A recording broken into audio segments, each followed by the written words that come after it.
1, 2, 3.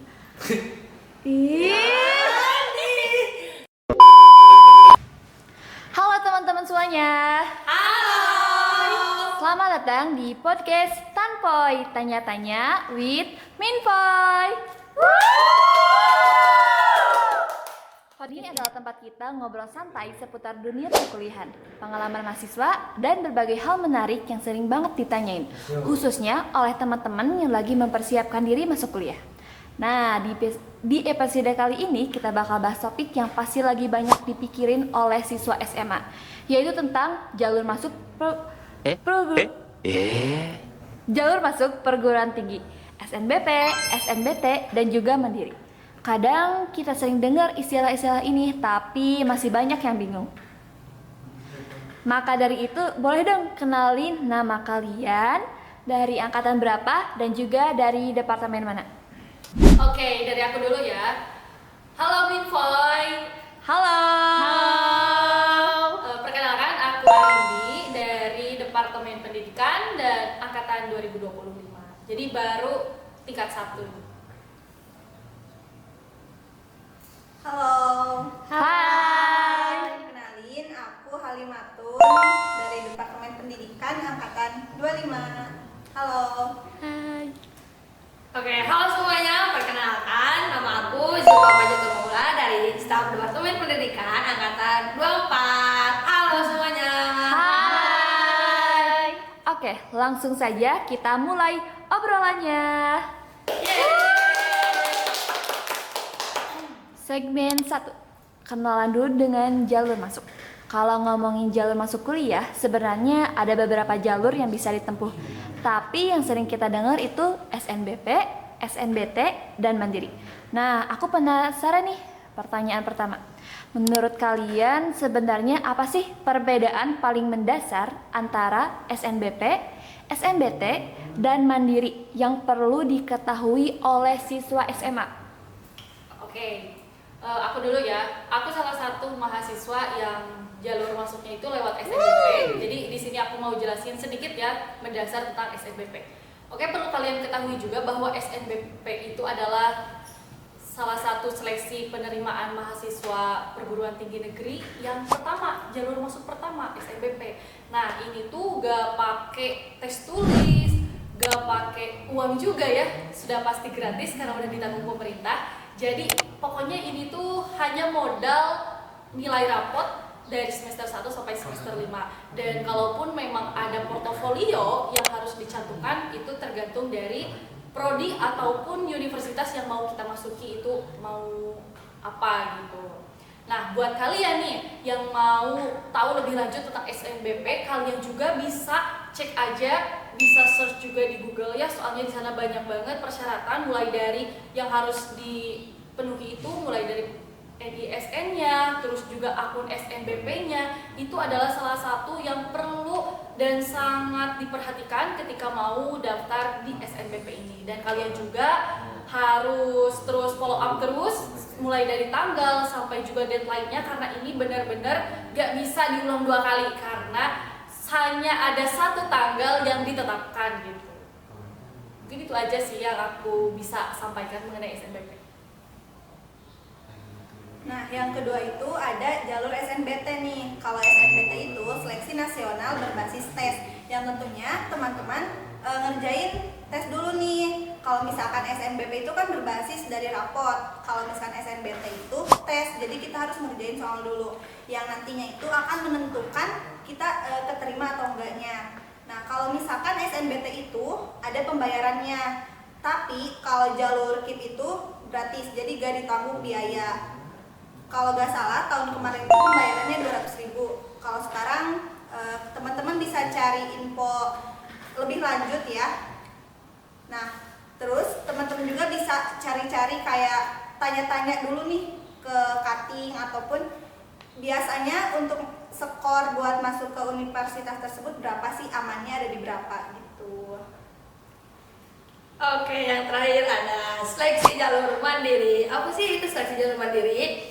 Seleksi jalur mandiri itu biasanya dilaksanakan atau dibuka oleh universitasnya masing-masing itu setelah SNBP dan SNBT itu selesai. Dan kriteria jalur SNBP mandiri itu, kriteria jalur mandiri itu dikembalikan lagi ke universitasnya masing-masing. Ada yang jalur prestasi atau jalur reguler. Dimana kalau jalur prestasi itu biasanya memakai nilai UTBK, tapi kalau jalur reguler itu ada tes ulang dan ada wawancara. Dan di mandiri itu pastinya ada sedikit pembayaran, nggak sedikit sih, banyak pembayarannya ya. Jadi jalur mandiri itu emang sedikit berbeda dengan jalur SNBT dan SNBP. Mungkin dasarnya seperti itu. Oke, menarik juga ya kalau dijelasin dengan cara yang sederhana seperti itu. Sekarang kita masuk ke pengalaman pribadi. Segmen 2, cerita pengalaman masuk kuliah.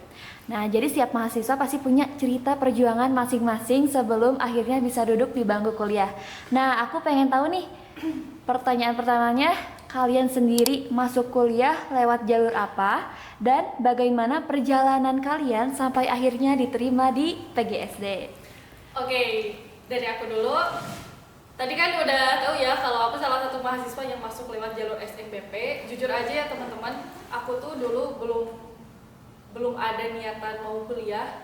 Kelas 12 juga gak ada niatan kuliah, tapi aku itu walaupun gak ada niatan dulu itu ya dulu dari kelas 10 sampai kelas 12 itu, tapi aku tetap menjaga kewajiban aku sebagai siswa itu untuk menjaga nilai rapot gitu, agar tetap gak fluktuasi menurun gitu, tapi tetap meningkat gitu. Jadi dari kecil hingga besar gitu. Nah, itu adalah salah satu kewajiban kita, kalian juga ya sebagai siswa, untuk menjaga nilai rapot dari semester 1 sampai semester 5. Karena ini sangat-sangat benar-benar penting banget ketika kalian mau daftar SNBP. Karena yang perlu kita perhatikan itu adalah nilai gitu. Terus juga salah satu pengalaman yang bikin aku keinget terus gitu. Karena waktu itu aku daftar SNBP itu H-1 terakhir pengisian PDSS. Karena di posisi itu memang aku tuh niatnya gak mau kuliah ya, gak ada niatan, soalnya notabene aku dari SMK, jadi kan itu kejuruannya, jadi cocoknya itu ya buat kerja aja kan gitu. Nah tapi karena dorongan gitu kan dari guru juga, dari orang tua juga, oke lah aku coba buat daftar, terus ngisi PDSS. Dan perlu diingatkan juga ya teman-teman, kalau nilai yang benar-benar dipentingkan itu nilai yang memang sejalur dan linear sama jurusan yang mau kita ambil gitu. Nah mungkin itu aja sih yang dapat aku sampaikan buat pengalaman aku. Jadi intinya buat kalian yang mau kuliah ataupun yang memang masih bingung gitu ya, jangan sampai kalian abaikan ataupun acuhkan nilai rapot kalian dari semester 1 sampai semester 5, karena itu adalah suatu kewajiban yang harus kalian jaga. Soalnya ini benar-benar krusial banget di akhir kelulusan nanti. Nah, kalau aku itu masuk ke situ jalur SNBT. Sebenarnya aku juga ikutan SNBP, tapi SNBP bukan rezeki aku, yang akhirnya aku ikutan buat SNBT lagi, buat SNBT. Nah, teman-teman perlu kayak serius banget gitu ya buat ikutan SNBT ini, karena saingan di SNBT itu bukan hanya teman-teman angkatan 26 berarti ya, ada juga dari gap year, terus mahasiswa penasaran juga suka ikut lagi. Jadi perlu diperhatikan lagi untuk lebih serius lagi mengikuti SNBT. Kalau pengalaman aku sebelum SNBP juga, aku udah cari-cari soal yang memang nantinya itu muncul gitu ya di SNBT. Tapi lebih seriusnya lagi, aku ketika udah pengumuman SNBP, baru aku cari-cari soal lagi yang memang aku harus sadar gitu ya, kalau misalkan SNBT itu saingannya banyak banget gitu ya teman-teman. Dan persyaratan-persyaratannya pun harus teman-teman lengkapi juga. Dan memang buat masuk kuliah itu gak gampang gitu teman-teman. Teman-teman harus lewatin beberapa jalur juga. Terus nanti kalau misalkan gak keterima di SNBP juga, teman-teman harus punya plan. Kalau misalkan di SNBT gak keterima nih, teman-teman juga harus punya plan lagi. Kalau dari aku gitu. Oke, berbedanya sama SNBT dan SNBP dan dari pengalaman saya sendiri. Jadi gara-gara awalnya itu gak mau kuliah dan memang tidak ada kepikiran untuk jadi mahasiswa, Jadi pas SNBP dan SNBT itu memang tidak ada di plan gitu ya, tidak ada di keinginan sendiri. Jadi pas SNBP itu memang milih jurusannya itu ngasal dan bukan di UPI gitu ya. Terus pas SNBT juga nggak pernah buka buku UTBK satu kali pun, belum pernah, dan itu memang hal paling buruk yang saya lakukan. Gara-gara orang tua saya mau anaknya itu kuliah ya, dan akhirnya didaftarkanlah di UPI secara mandiri, dan memang itu bukan keinginan saya sendiri, tapi Allah berkata lain, dan memang takdir saya ada di jalur mandiri seperti itu. Mungkin pengalaman saya. Terima kasih. Oke, terima kasih. Kalau dengar cerita seperti ini, rasanya banyak juga ya yang bisa kita pelajari. Nah, sekarang kita bahas strategi memilih jalur. Segmen 3, strategi memilih jalur. Banyak siswa SMA yang sebenarnya bingung nih harus fokus ke jalur yang mana. Ada yang berharap lewat SNBP, tapi ada juga yang lebih siap lewat SNBT. Pertanyaannya, menurut kalian siswa seperti apa yang lebih cocok mencoba jalur SNBP dan siapa yang mungkin lebih cocok fokus ke SNBT ini? Oke, di sini aku mau share tentang siapa aja sih yang cocok buat nyoba di SNBP. Sudah pasti yang pertama adalah siswa eligible. Nah, buat kalian yang berkesempatan dan mendapatkan salah satu ranking eligible, kalian benar-benar wajib harus coba SNBP ini. Karena gak semua siswa itu bisa masuk ke ranking eligible. Nah, di eligible ini kalian bakalan diarahin sama guru BK tuh biasanya ya, buat ngisi PDSS, terus juga segala persyaratan SNBP. Intinya buat kalian yang nilainya itu maraton ya, dari kecil hingga besar gitu, pokoknya ini cocok banget buat kalian buat masuk mencoba daftar SNBP. Jadi untuk kalian yang memang masih pesimis gitu ya soal nilainya karena fluktuatif menurun, ya mungkin itu bisa ditahan dulu ya, karena memang kita mencarinya itu peluang kan, karena selain SNBP pasti ada juga SNBT-nya sama mandiri lah gitu.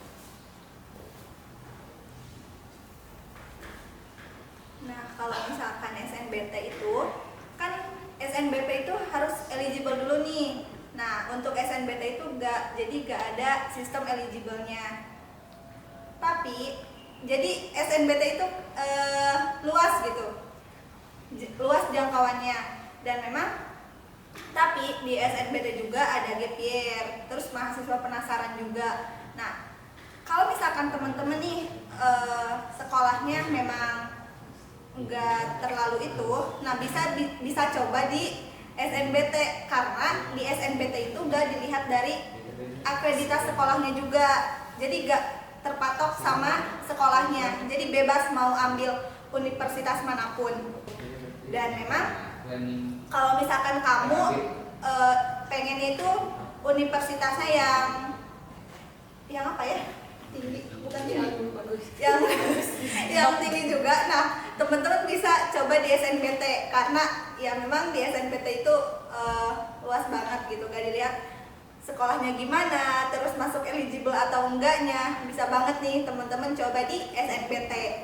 Nah, terus di SNBT juga ada gap year. Jadi selain di gap year ada juga kadang mahasiswa penasaran nih yang ikutan lagi di SNBT. Jadi saingannya memang berat sekali sih di SNBT ini. Ya, sekian. Oke, pertanyaan kedua. Kadang jalur mandiri dianggap sebagai pilihan terakhir nih.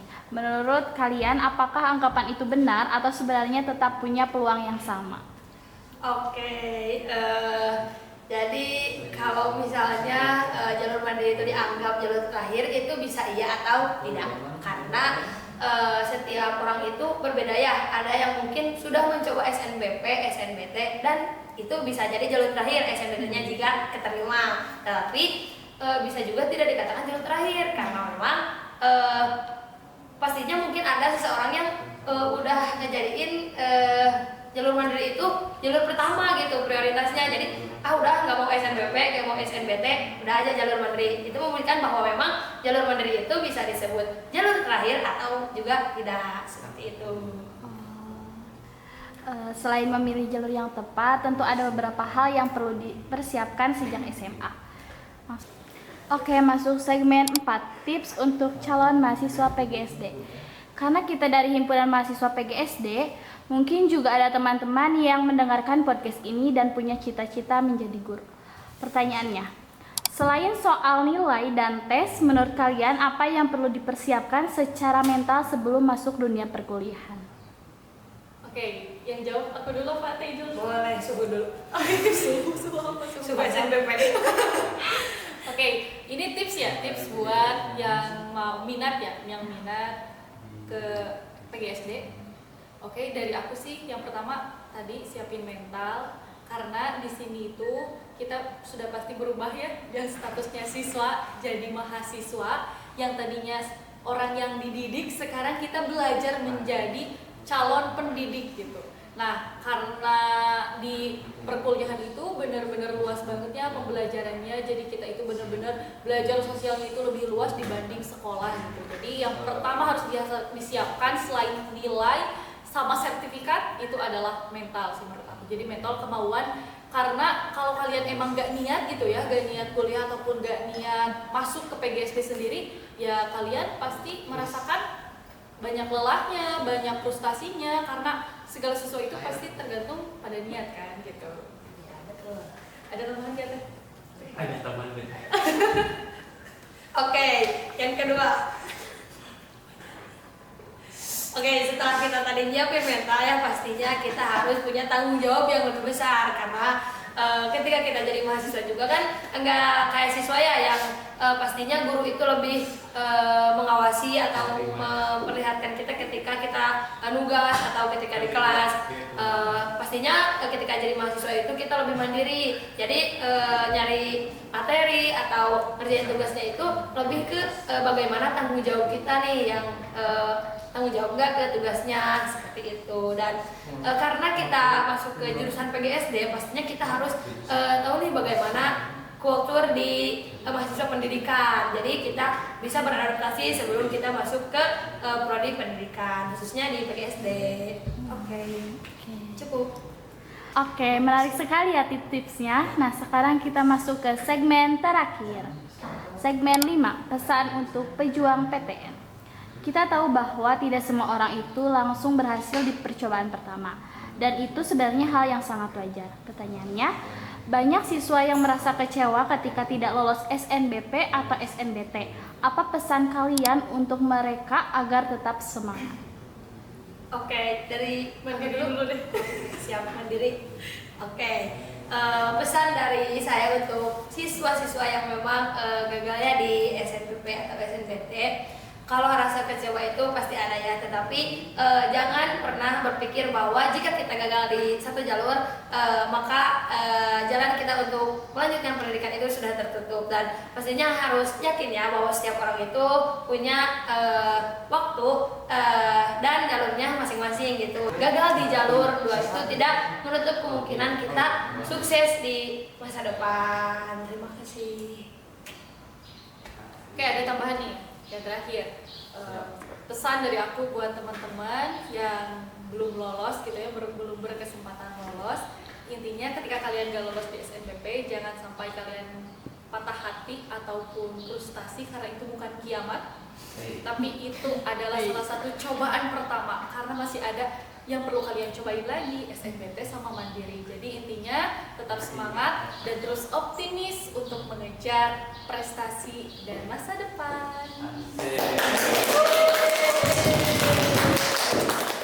Oke, tidak terasa kita sudah sampai di akhir obrolan kita di episode Tanpoy, tanya-tanya with Minpoy.